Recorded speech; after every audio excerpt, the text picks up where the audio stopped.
Hey guys, it's Casey. Welcome to Friday with Friends.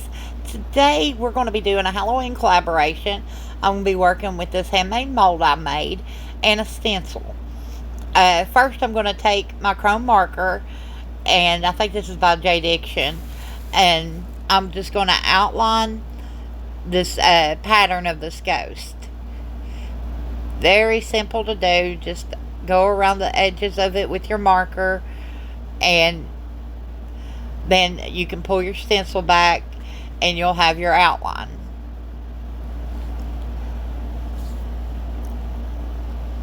After we get this outlined, we're going to color it in. So, we've pulled it away, we've got our outline, it's bled a little bit, but this is really easy to clean up.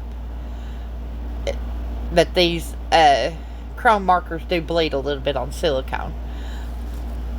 So, we're going to clean it up a little bit, and then we're going to get our white mica powder, and we're going to paint the inside of our ghost. The white mica powder I'm going to use, I believe it's from Black Diamond. This is just the off-brand. I don't know the name of the brand, but it's Pearl White. So we're just going to color in our ghost figure,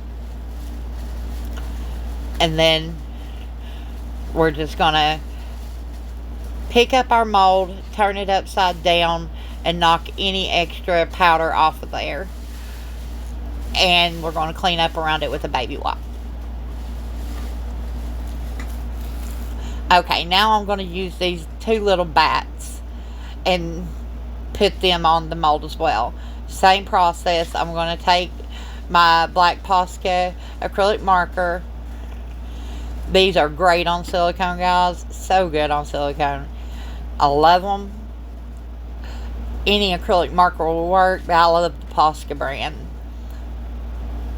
And then I'm just going to do the same thing. Same process. Dust the inside of the figures that I just drew with mica powder, and then go around and clean it up with a baby wipe. Okay, my camera did quit recording a few times on me because I was so out of storage. It was ridiculous. So we're going to get some chopped up feed here, guys. But I do explain everything as I go. See, right there, you've missed me putting down the gold, and then it cuts off on me again here as I'm putting in the chameleon powder. But I just put dots of the color like I'm doing with the green, and went around the mold. And I am going to spread this all out and just blend them all together. In my mind, this was going to be like the tree area. The inside of it's going to be like the night sky with the bats and the ghost. So we're going to clean this up best we can with a baby wipe. And then we're going to pour in our, we're going to put in our stars and moons. I put in some little holographic stars and moons in this one, which are super cute. I love these. The only color I had them in was pink, though, so we're just going with it. I think they actually turned out really pretty.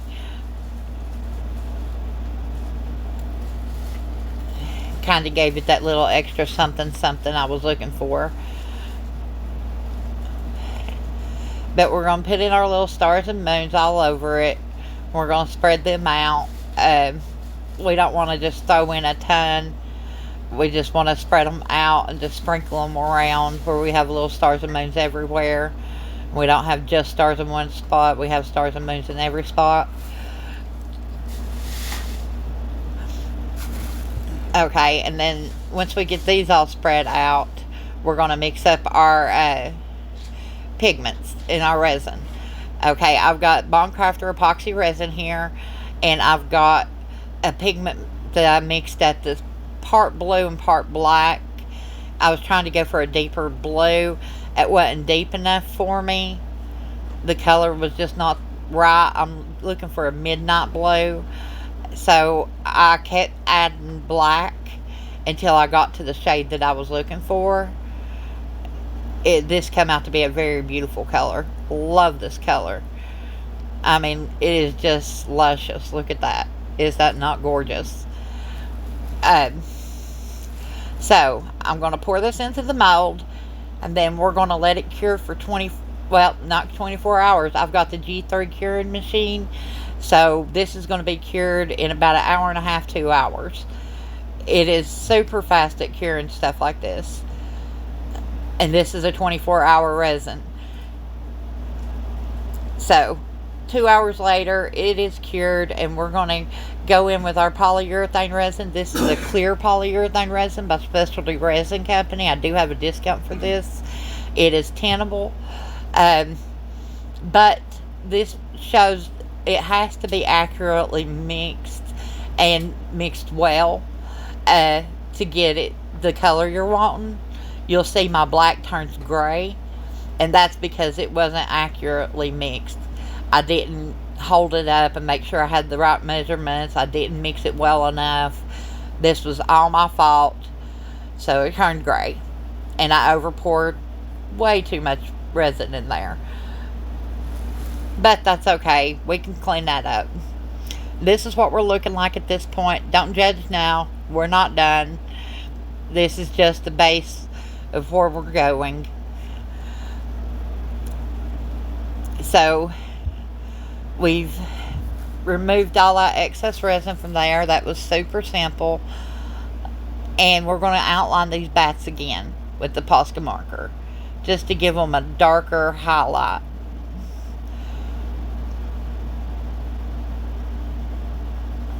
Okay, and then we're going to go and outline our ghost again.